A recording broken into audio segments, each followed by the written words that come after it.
working now for 4 or 5 days around the clock to make the progress that we're starting to see right now. There are so many members of the snow team that have been working every day in 12-hour shifts around the clock that have allowed us to make significant progress on the roads. We're going to talk more about that. I also want to thank the entire community. Thank you for listening. Thank you for staying off the road, staying home, staying warm, allowing our crews to get the roads clear as quickly as possible. Now that the snow stopped last evening, and we're very fortunate that we have some sunshine right now, that is helping our recovery efforts. So first, thanks. We're going to talk about the road conditions today, where we are, and what you can expect to see over the coming couple of the coming hours and days. And then also we're going to talk about this extremely cold weather, that even though the snow is gone, even though that we're getting the roads back to passable and in a safe condition, it is going to be frigid cold for the coming days, and what you should know about all of that. So in terms of roads, we've got, well, behind here, but we've got, you can see around the city that we are making significant progress. I was thrilled that when I left my house this morning and got to a main road, we were able to see pavement. That is happening more and more on our interstates, on our main thoroughfares, on our snow routes that are marked in there. We've got 111 snow routes, as we've talked about, 2,750 miles. Now, just because we're making good progress, there's still slick spots, and we still need people, if they are going out, to use extreme caution. Hopefully, people will stay home for the remainder of today to give our crews as much time for the rest of the day, let the sun do its work, and get through the night before tomorrow. Some of our routes have received up to 5 passes. As always, you can check on our progress at louisvilleky.gov. We, again, by tomorrow, we expect to be in an even better position than we are today. But the fewer cars that are on the road, the better. And so, again, thank you so much. Now, just again to clarify, we have 2,750 miles on our snow routes. KYTC does all of the highways. Some of the home rule cities within Jefferson County, like J-Town and Middletown and Anchorage, they do plowing. Homeowners associations do some plowing, but not every street will be plowed. And so there's still going to be areas for people that we know it might be tough to get to a main thoroughfare. Right now, there are certainly intersections that are challenging and some slick spots. We're going to be addressing those throughout the remainder of the day.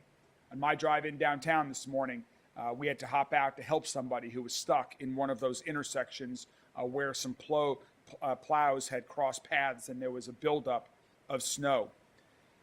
Now, as I've mentioned, in anticipation of this large snow event, in addition to the 60 trucks that we have as part of our fleet at Louisville Metro Government, we brought in an additional 10 trucks to help us with that. They've been helping on our snow routes, and knowing that there are areas beyond our snow routes that also need assistance, we are going to start having those contractors help out with some of these additional neighborhood streets. But we've got 100 people working around in 2 different shifts, so 200 people in total that continue to work on our snow routes. And we think we've made a lot of this progress because of the extra work that was done before this event. The $3 million of investment in new equipment, the pre-treating with extra additives that we brined and still we're salting as we plow.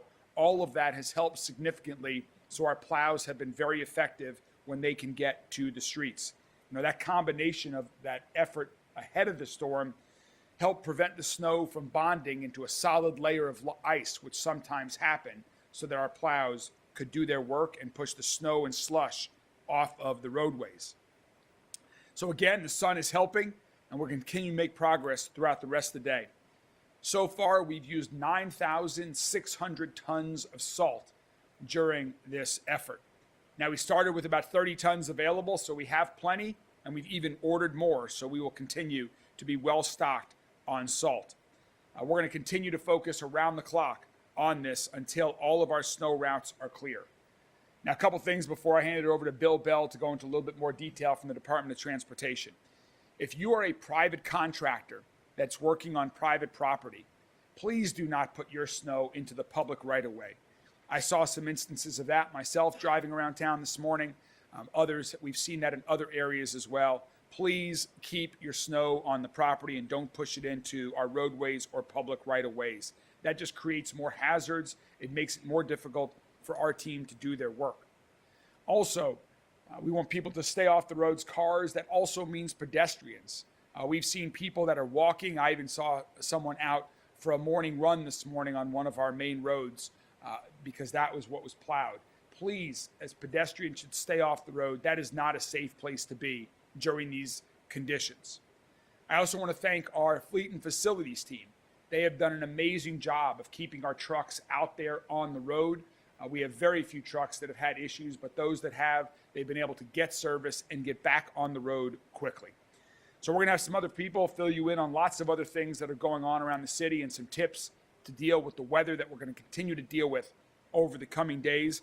First, I'm going to hand it off to Bill Bell, who runs our Department of Transportation. Bill? Thanks, Mayor. As the mayor mentioned, road conditions have vastly improved, and that's encouraging. But it's important, and I say this clearly, improved does not mean every road is safe and fully passable. We still have some slick spots out there, especially in shaded areas and less traveled roadways. Our snow team will continue to work in 12-hour shifts until we get the roads as clear as possible. This remains an active operation. Yesterday, I thought we'd start seeing pavement by this afternoon. I was wrong, and the mayor mentioned that. We saw pavement first thing this morning, which is great. This progress is a direct result of our crews working 24/7. And so I want to shout out to our snow fighters. Thank you for doing what you do. We appreciate it, and I know the public appreciates that as well. It's important to remember they've been working more than just the last 48 hours. They've been working for about 72 hours, 24/7. The storm, along with the salt mixed with calcium chloride during the event, made a noticeable difference, we believe.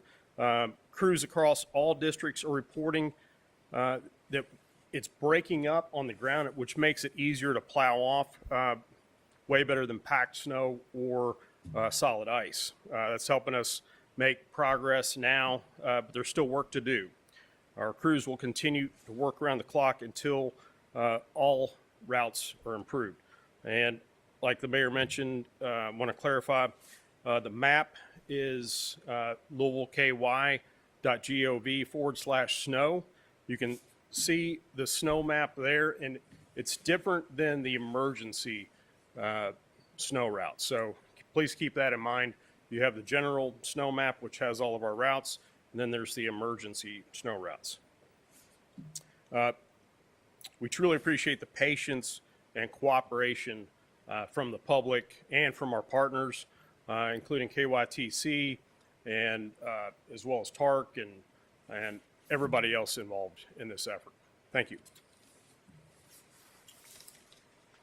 Thank you, Bill. As Bill just mentioned, we've got these 2,750 miles of roadways that Louisville Metro is responsible for clearing, and we have a strong partnership with KYTC, the Kentucky Transportation Cabinet, that clears our highways throughout Jefferson County. So here representing KYTC and to talk about their progress on our highways here in Louisville, we have Matt Bullock with us this afternoon. Matt? Thank you, Mayor. As far as interstates go, we made tremendous progress last night. Yesterday, as we stood here, we had a lot of covered roadways, and we were concentrating on making them passable, which meant that we didn't have complete coverage or clearance. Last night, we made great progress. We are much more closer to complete clearance for our interstates. I believe there was a song that starts out, "The sun shines bright on my old Kentucky home," and we are very appreciative of the sun being out today. With that said, it's getting some of that radiant heating and melting going on, which means that we again have to watch out for our refreezing tonight. You can get some melting with the sun even when you have single-digit temperatures, and as of right now it's about 10, 11, 12 degrees. So we ask the public to again be vigilant of those areas, particularly on interstates, those transitional areas from ramps to main line and vice versa, as we call them, the gore areas. Some of those still have slushy areas and some snow, so be careful as you make your way either on or off those interstates. We continue to work 24/7 until we have complete clearance as well as onto the roadways, and we'll continue to work at that as the week rolls on. Thank you. Thanks, Matt. I think one of the words of the weekend was echelon, people learning a new word as you guys do that synchronized plowing over multi-lanes throughout our highways in Jefferson County, and it is paying off. We know in addition to people who drive themselves, there are many people in our community who rely on public transportation. And so we have Ozzie Gibson, who's the Executive Director of TARC, to give an update on TARC's current status and their plans. Ozzie? All right, thank you all very much. So right now our service has been suspended. We're going to try to get some service out this afternoon, and we're hoping to get most of our service out tomorrow. One of the issues we discovered is that at the end of all of our routes, we have a turnaround place. Whether we go through a neighborhood, we do something to come back. And those areas were not on the plow list. But over the last 24 hours, I've worked with Public Works, and they've got most of those solved for us, and the others they're working on as we speak. I want to thank my members that have showed up the last several days trying to get service out, my operators and my maintenance crew. They're doing a great job. One reminder about TARC is at any time we could suspend service or adjust a route. So we ask everybody to go to ridetarc.org before you head to your stop.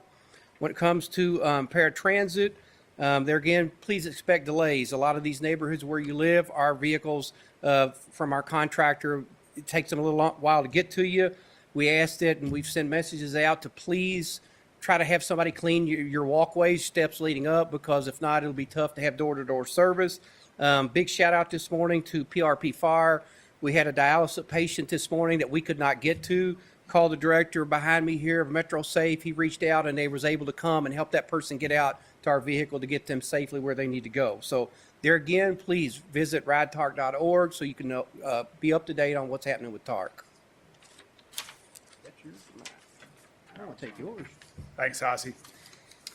So in addition to the snow and the roadways, as I mentioned, we're going to be dealing with incredibly cold temperatures. We already are, and that's going to continue in the days ahead. So we want to give some tips to everybody for dealing with the cold, and then what the city is doing in connection with these freezing cold temperatures, in many cases going to be below zero with temperatures and wind chills. So first, to talk a little bit more about this, please welcome someone who has been here at the Emergency Operations Center along with many others, manning the storm here and keeping abreast of everything that's going on and helping us manage it. It's our Executive Director of Emergency Management Services, Jody Myman.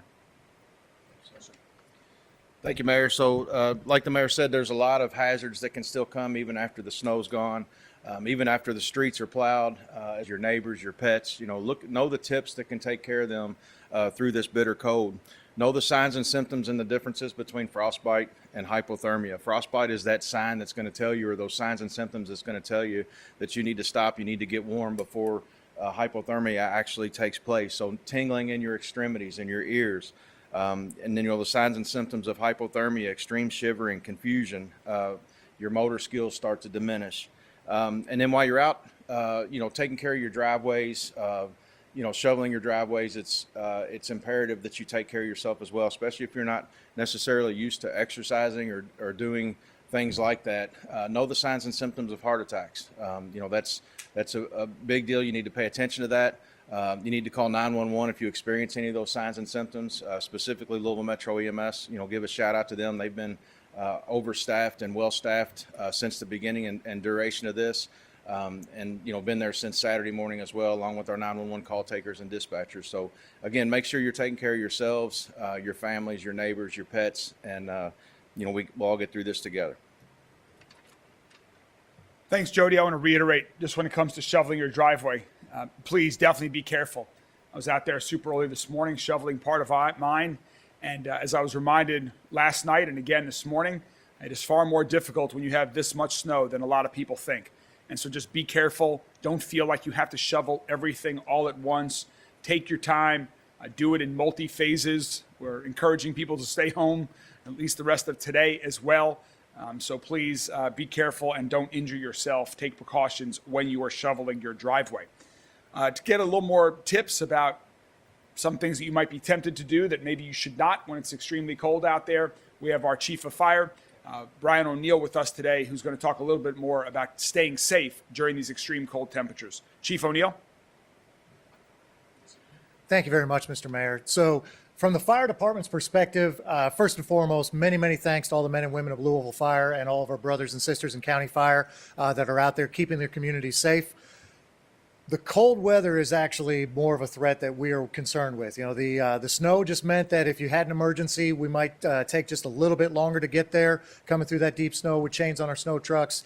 But I'm sorry, our fire trucks. What we're concerned with are the single-digit temperatures that are going to be coming up, and we're going to be seeing those overnight pretty much for the rest of the week. So really, we got to keep, people be safe. When it comes to cooking, maybe you're using a griddle or other appliances, make sure that as soon as you're done with them that you unplug them, keep stuff away from them. Those can ignite fires. We've talked about space heaters, extension cords, but also overnight, wall. Open up one of your faucets and let it drip just a little bit, just a little steady stream to make sure that those don't freeze. Because what happens then, you have no water, which becomes a health hazard, but also then you're going to be worried about flooding when those thaw out and those pipes burst. So we don't want you doing that. When you get out to your vehicles, we talked about, being cautious with digging yourself out. When you get out to that vehicle, if you have to go somewhere, we don't want any unnecessary travel over the next several days until it's safe.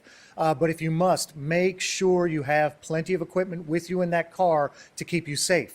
If you're thinking, well, I'm just going to my car and then I'm going straight in the store, have mittens, have gloves, have a hood, have all of your hats and everything else. Have a blanket in there in case you get trapped in that car to make sure that you can stay warm in the case of an emergency. Have a bottle of water, have a little food, because we've had plenty of instances where people get stuck and they're there for an extended period of time. We don't want that to be you. So please don't travel unless you absolutely have to, but if you do, take precautions. Thanks.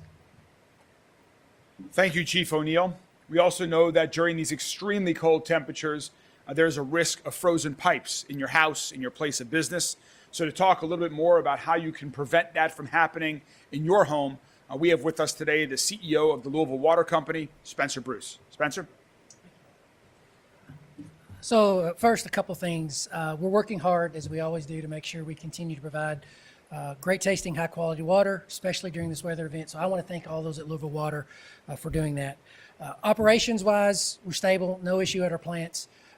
This time of year, though, with the cold water and the cold weather, we do have main breaks. We've had about 40 main breaks since Friday. We've got 8 today. They're all assigned. From a safety standpoint for employees, like we've all talked about, we do a lot of training. We provide them with the gear that they need and the heaters that they need to try to stay warm. So we always want to look out for them.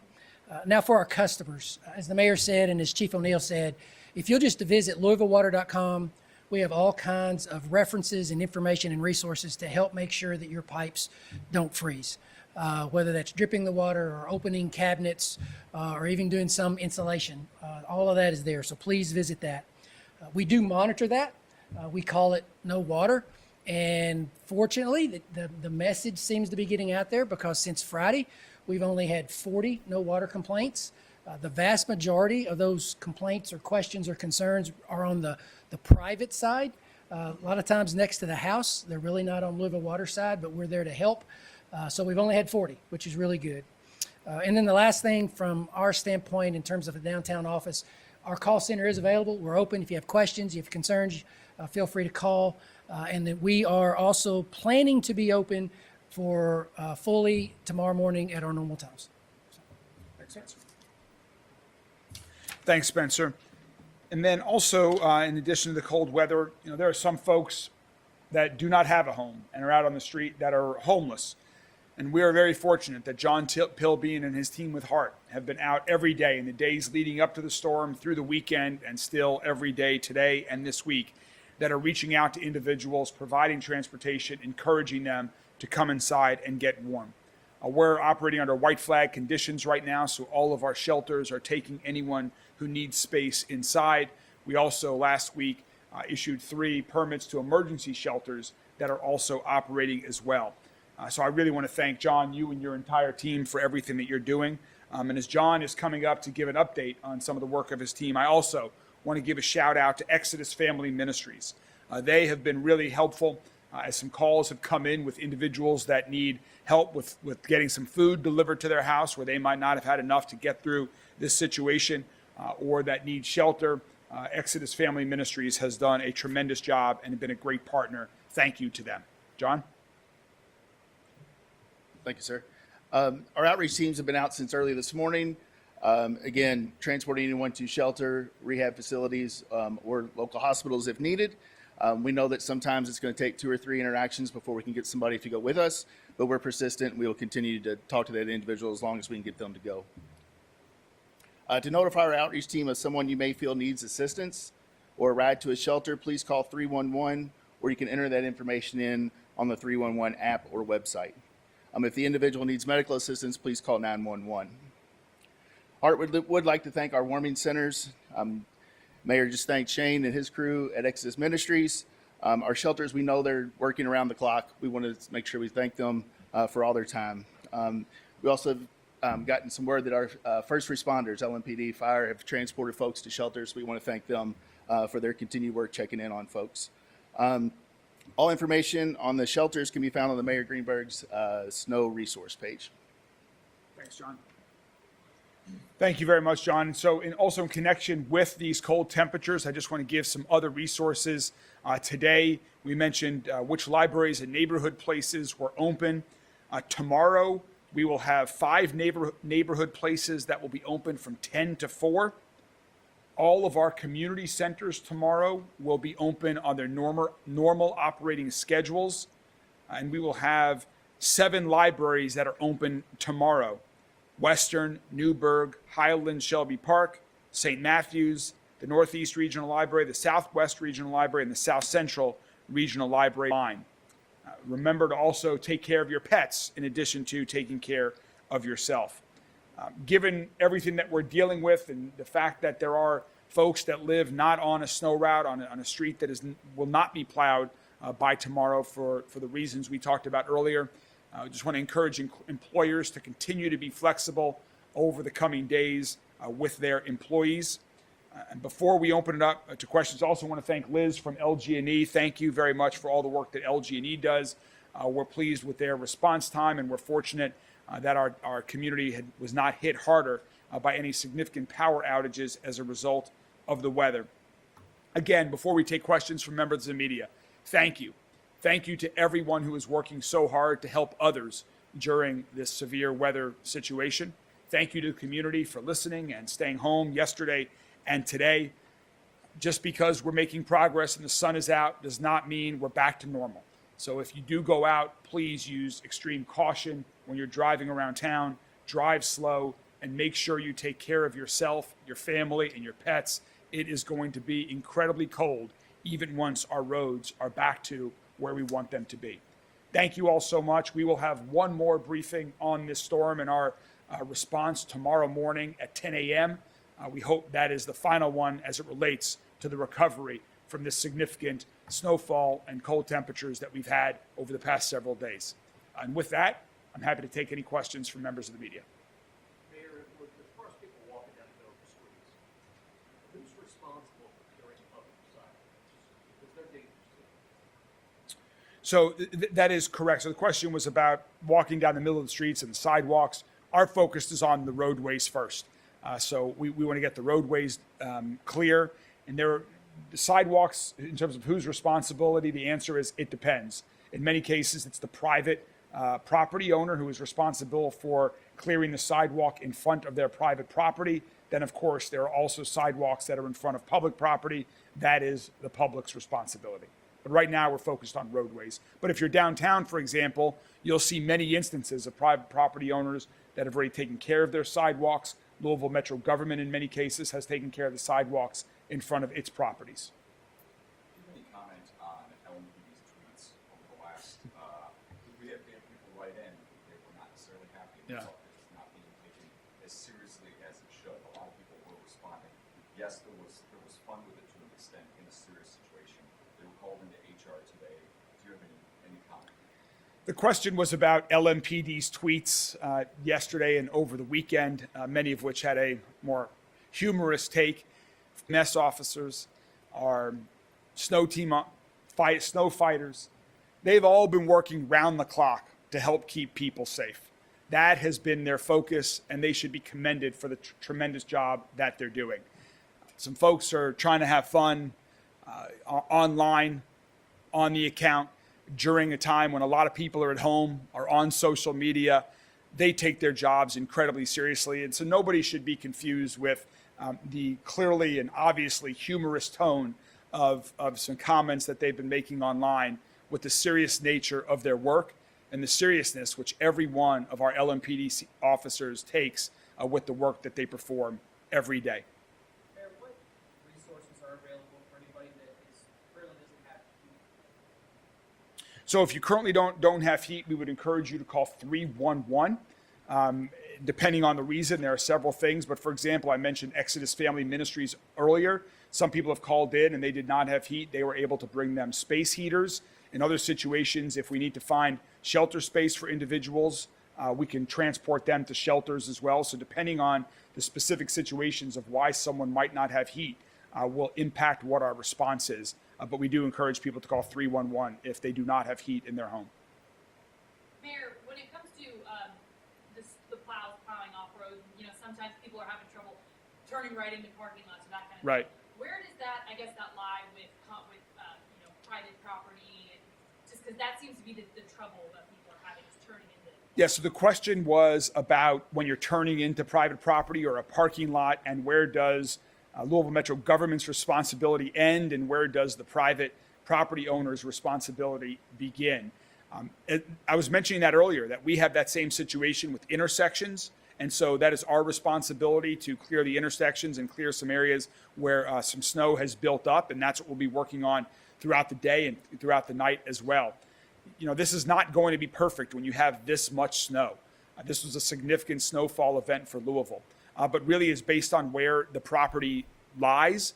And so private property owners are responsible for clearing the snow on their property. We ask that everyone use discretion to help one another out. That's why we mentioned earlier, if you're a private property owner, please don't put it into the public right of way or back into the street. That might clear your property, but it doesn't help the greater community at large.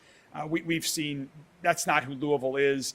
Hopefully those were inadvertent issues and just a few here and there, but that everyone's taking that into hand and just using reasonable discretion when they do that. But that's another reason why people need to move slowly, because you might be used to making a turn one way, but because of where snow is, you might have to make a little bit wider of a turn. Yes.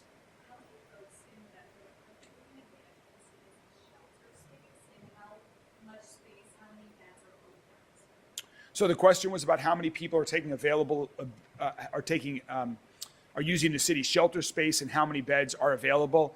I can tell you that Wayside Christian Mission does have beds available, so there is still plenty of space available for anyone who needs. In terms of the exact numbers, do you have that, John? I don't have the exact numbers. I can get that. Okay, we'll get that for you. Each one of the shelters is operated not by Louisville Metro government, by the operators of the shelter. We'll see what information we can get on that.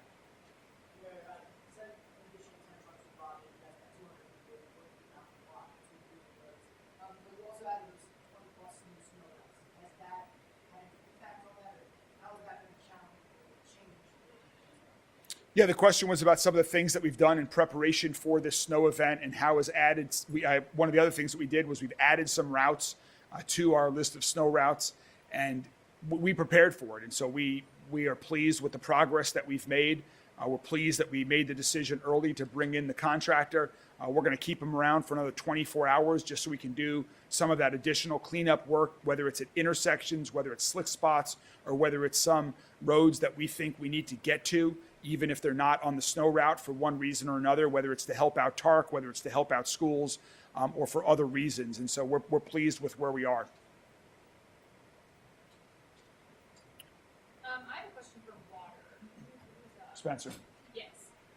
So with water main breaks or people having versus, where it's your alls or versus private property owners, I guess what's your advice? Because obviously it's going to be cold the next couple of days. We might see a little bit more than that. And then also, I know you said around 40 is what you guys have had since Friday. Is that pretty normal? Is that less? Is that more? What's that?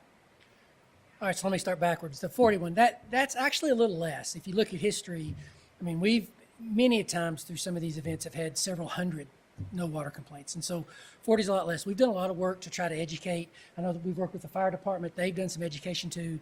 And then in terms of some of the specifics, again, visit louisvillewater.com. But some of the things that you can do is any pipes that are next to the house, like your underneath sink might be next to the house, open the door, open the cabinet doors, right? You can leave water running just a very little bit, right? That as long as water's moving, it won't freeze. Could, but it's less likely to freeze, right? You can also, around the outside of your faucets, you can wrap those with some type of insulation. Quite frankly, just basic, an old-time newspaper, just newspaper can work on that. But our website has a lot more information on that. But those are 2 or 3 tips that you can do. Spencer, do you expect water main breaks to increase once? Take a little time. What really causes our water main breaks to happen in the first place is the water temperature, not necessarily the air temperature. Now, obviously, air temperature is related to water temperature, right? But it's the water temperature. And so it'll take a little bit of time for that to turn around. But we usually see a spike as the temperature drops on the water. And then as it settles and stables out, that spike slows and we'll just go back to sort of a normal day, which is usually 3 to 4 a day. And then as the water temperature warms, it'll go back to what a spring normal would be, which might be 1 or 2 a day. Spencer, I have one more for you too. What's your typical response time? I guess it depends on how bad a break is, or? It depends. A lot of it depends on the road conditions. Where's the break? How can we get there? But as soon as we get the call in, we dispatch an individual. We call them our emergency turner. They go out and they assess the situation. They usually throttle the main brake down. Depending on how bad it is, they might have to shut it all the way off. And then we assign someone, either a crew or a contractor, to go fix that. That then depends on how many availability we have, whether there's a crew available, who's available. But we usually, when the brake comes in, unless we're really overtaxed, we can usually respond to that brake and get it fixed in the same day. Now, sometimes once we're on site, it might take us 5-6 hours to get that brake completed. But our goal is to get it fixed and repaired as fast as we can to turn the water back on if we've had to turn it off. And then we do all the ancillary repairs after that. Can that, or Bill, speak to snow and ice on cars and trucks? Because I remember during the ice storm, the last big storm, there were problems with people not taking the snow off the cars. Also, ice coming on the trucks. Is that a concern because of all the ice there? The question was about snow and ice flying off of cars. I was actually, Paul, someone else can answer this too, but as I was clearing off Rachel's car this morning, I was thinking the exact same thing, that leaving the mohawk on the roof of a car is not helpful. So if you are clearing off your car from snow, please do as best as possible to get it all off so it doesn't go flying off into someone else's. Just asking people to use caution with that as well. I meant to say that. Thank you for asking. Any other questions? Well, again, as we wrap up for today, our teams are going to continue to stay out there. We have made very significant progress. We will make even more progress through the afternoon, through tonight, and definitely tomorrow. We thank the entire community for listening to the warnings. We ask people to continue to have a little bit of patience as we get back up to full fighting strength again here over the next day or so. And we encourage employers and others to please be flexible and understanding with others, because the road conditions may vary throughout the community and depending on where you live as well. So please be flexible and understanding with one another over these coming days and stay warm. It's going to be cold. There's nothing we can do about that. We'll get the roads back in great shape, but it is still going to be freezing cold for the remainder of the week. Thank you all so much, and we'll continue to keep you updated.